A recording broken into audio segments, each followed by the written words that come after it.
అందరికీ ధన్యవాదాలు. ఈరోజు పుంగనూరు నియోజకవర్గంలో జరిగిన సంఘటన పైన చాలా బాధాకరం. ఎందుకంటే ఈ ఎంపీ మిథున్ రెడ్డి గారు ఇప్పటికే అతని ఉనికి కోల్పోతాదని చెప్పి అతను ఏదేదో పుంగనూరు నియోజకవర్గంలో చేయాలా, అల్లర్లు సృష్టించాలని చెప్పి గత 20 రోజులుగా ఆయన ప్రయత్నాలు ఆయన కొనసాగిస్తూనే ఉన్నాడు. ఎందుకురా అంటే ఈరోజు ఉదయం తెల్లవారే 8 గంటలకే నువ్వు తిరుపతిలో కానీ పోలీసులకు కానీ ఎటువంటి ఇంటిమేషన్ ఇక్కడ పుంగనూరు పట్టణంలోకి వచ్చి బయట నుంచి తిరుపతి నుంచి యూనివర్సిటీ నుంచి రౌడీలు ఒక్కొక్కరు 5 కేసుల మీద ఉండే రౌడీలను పిలుచుకొని 40-50 మందిని వెంట పిలుచుకొని 10 కార్లకు తెల్లవారు 8:50 నీకు పుంగనూరులోకి ఏం పని నేను అడతా ఉండా. నీ రౌడీలను వెంట పెట్టుకొని వచ్చి నీ మాజీ ఎంపీ రెడ్డప్ప ఇంట్లో పోయి అక్కడ అన్ని కూడా సామాగ్రి అంతా రాళ్ళు కట్టెళ్ళు బాటల్స్ నువ్వు సమకూర్చుకొని తెలుగుదేశం కార్యకర్తలు ఏమయ్యా నువ్వు ఇన్ని వరకు అన్ని ప్రాజెక్టుల కింద బిల్లులు చేసుకున్నావు, అన్ని సహా చేసినావు. ప్రాజెక్టుల కింద ఉండే రైతులకు 10 సంవత్సరాల నుంచి ₹1 ఇచ్చిన పాపాన పోలేదని చెప్పి రైతులు నిన్ను అడిగేదానికి వస్తే నువ్వు వాళ్ళ మీద రాడిలు దాడి చేసినావు. అదేవిధంగా రాగానపల్లిలో రైతులు భూములు 950 ఎకరాలు సహా చేశారు. ఆ రైతులు కూడా మా భూములు మాకు ఇవ్వాలా, మా భూములు మాకు లాక్కున్నారని చెప్పి ప్రతి ఒక్కరు రోడ్ల మీదకి వచ్చి నోర్లు కొట్టుకుంటా ఉంటే మీకు కనపడలేదా అని చెప్తాడా.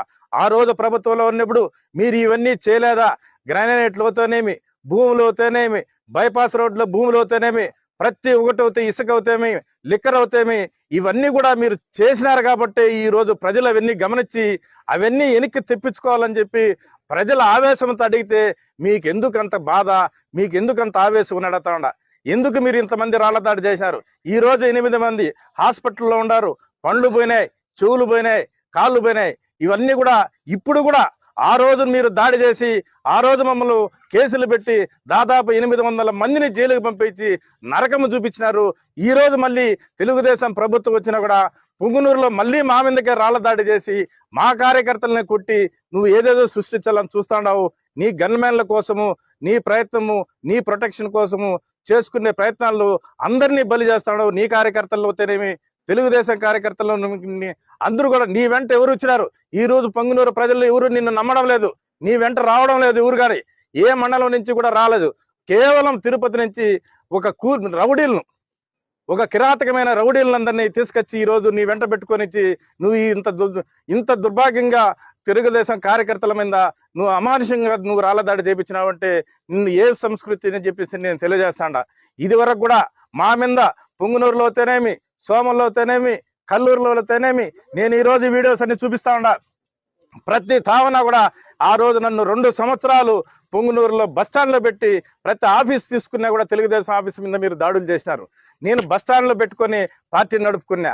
ఆ రోజు మీ కళ్ళు కనపడలేదా? మీ నాయన ఎక్కడ పోయినాడు, నువ్వు ఎక్కడ పోయినారు? మీరు దాడి చేయలేదా? నా పార్టీ ఆఫీస్ మీద జేసీబీలు పెట్టి దౌర్జన్యం చేసి రాత్రికి రాత్రి ఎన్టీ రామారావు బొమ్మను ఈదులో వేసిన సంగతి మీకు తెలీదా? అదేవిధంగా విశాఖ నుంచి వచ్చిన కార్యకర్తలను రోడ్డు మీద నిలబెట్టి గుడ్డలు ఇప్పించి కొట్టింది మీ కళ్ళు కనపడలేదా? ఇవన్నీ మీ కళ్ళు ప్రజలు మర్చిపోరు. ప్రజలన్నీ బాగా తెలివైన వాళ్ళు.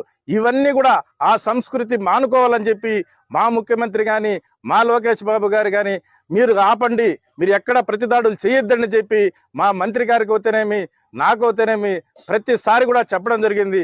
మేము ఆ సంస్కృతితోనే మేము సజావుగా ప్రజలకు సేవ చేయాలా, పుంగనూరు పట్టణాన్ని ఏ విధంగా అభివృద్ధికి తీసుకొని పోవాలా, ఎన్ని ఫ్యాక్టరీలు తేవాలని చెప్పి నిన్న కూడా మంత్రి నాతో చర్చించడం జరిగింది. ఆ విధంగా మేము ముందుకు వెళ్తా ఉంటే నువ్వు దొంగదారిని వచ్చి పుంగనూరు పట్టణానికి వచ్చి రెచ్చగొట్టేసి ఈ రోజు కార్యకర్తలందరినీ దౌర్జన్యంగా కుట్టి ఈ రోజు హాస్పిటల్ పాలు చేసిన ఘనత నీకు ఎంపీ మిథున్ రెడ్డికి తగిలింది.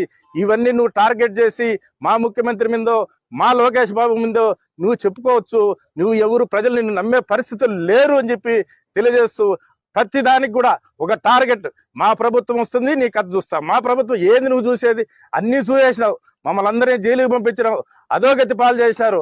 ఇంకేముంది? మా టార్గెట్ మమ్మల్ని చంపేదానికి ప్రయత్నం చేయాలని చెప్పి నువ్వుగా ప్రణాళిక ప్రకారము తయారు చేసుకుంటున్నావు కానీ వేరే విధంగా చేయలేదు. ఇదివరకు కూడా నన్ను నంజంపేటలో 4-5 సార్లు నువ్వు అటాకులు చేపించిన సంగతి నీకు వీడియోస్ కూడా పంపిస్తాడా. చూడాలా. ఇవన్నీ కూడా ప్రజలు బాగా ఆలోచన చేస్తాడారు. ప్రజలన్నీ నిన్ను నమ్మే పరిస్థితి లేరు. నువ్వు ఎన్ని దాడులు చేసినా మేము ప్రశాంతంగానే, మేము న్యాయబద్ధంగానే ముందుకెళ్తాం.